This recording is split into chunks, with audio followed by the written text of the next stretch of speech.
ปันลูกอีกหนึ่งช่างวันหนึ่งลูกขึ้นหอดถึงที่หมอกนี่แม่ความในใจน้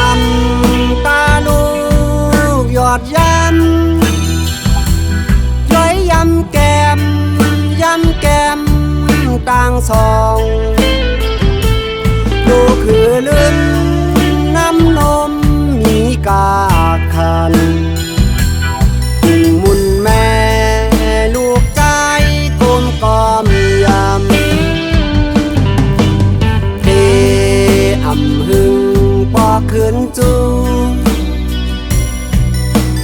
พอดอยู่จำหิมแม่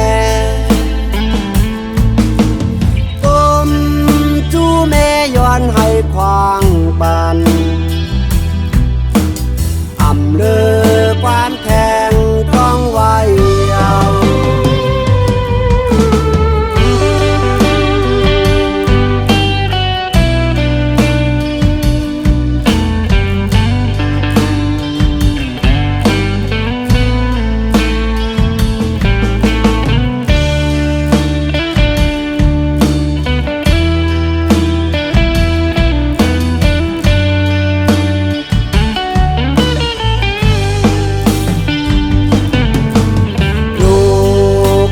สั่งก็เขื่อนขึ้น